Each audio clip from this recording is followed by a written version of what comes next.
Вітаю! Ви на каналі StyleTime. Якщо ви цікавитесь наручними годинниками, то напевно чули про технологію Kinetic, яка поєднує між собою переваги механічних та кварцевих годинників. Давайте розберемося, як працює ця система і чому вона стала справжньою інновацією в світі годинників. Технологія Kinetic з'явилася у Seiko у 1986 році. Саме тоді компанія представила прототип на виставці в Базелі. Це перший механізм, який перетворював кінетичний рух в електричну енергію.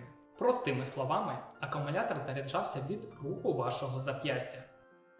Ідея була в тому, щоб об'єднати точність кварцу з автопідзаводом властивій механіці, що стало проривом свого часу.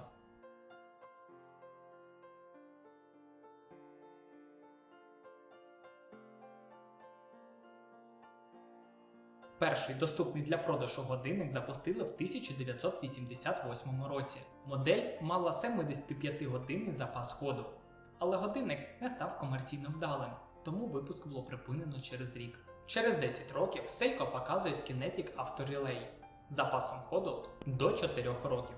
Наприкінці 90-х бренд почав впроваджувати Kinetic у хронографи. В 2005-му було представлено Kinetic з вічним календарем до 2100 року.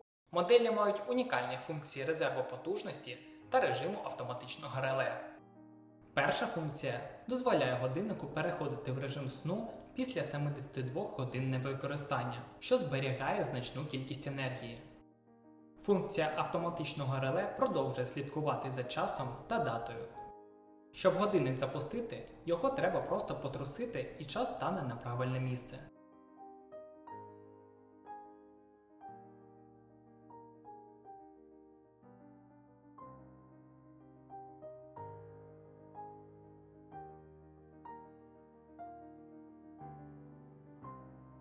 Сьогодні детальніше розглянемо годинник з таким механізмом.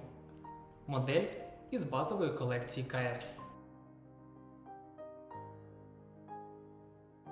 Всередині цього екземпляра калібр 5М82. Повного заряду вистачить на 6 місяців роботи. Акумулятор проживе до 15 років. Відхилення не перевищить 15 секунд на місяць. Щоб завести годинник на добу, Seiko кажуть, потрібно зробити 250 гойдань і відповідно 500 гойдань для 2 днів. Якщо вам здається, що це забагато, то спробуйте просто прогулятися 720 метрів задля забезпечення роботи годинника на 2 доби. Кількість коливань для повного заряду невідома, але зрозуміло, що годинник просто треба носити. Якщо ви будете надягати його декілька разів на місяць, акумулятор не буде встигати розряджатися. В годиннику є функція відображення запасу ходу. При натисканні верхньої кнопки секундна стрілка починає переміщатися.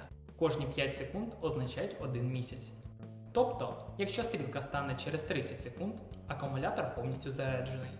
Звичайно, є також індикація відображення низького заряду та функція запобігання перезаряду.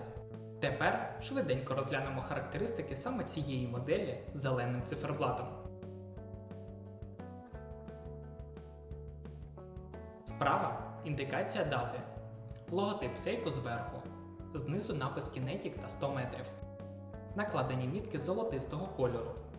На них та золотистих стрілках є покриття Lumibrite.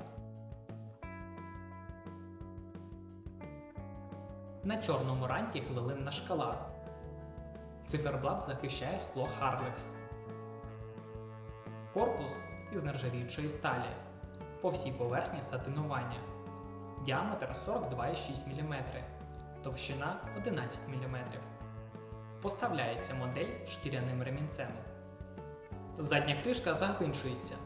Крізь скло ми можемо побачити частину кінетичного механізму. Стандартний ротор майже не відрізняється від механічних годинників. На ньому є напис Kinetic Japan.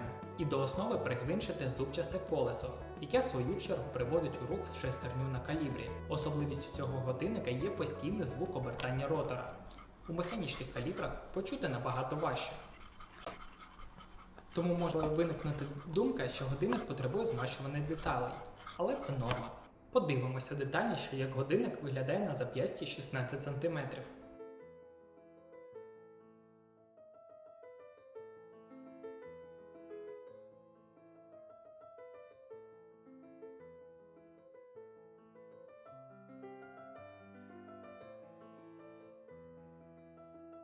Ціна цього годинника 350 американських доларів.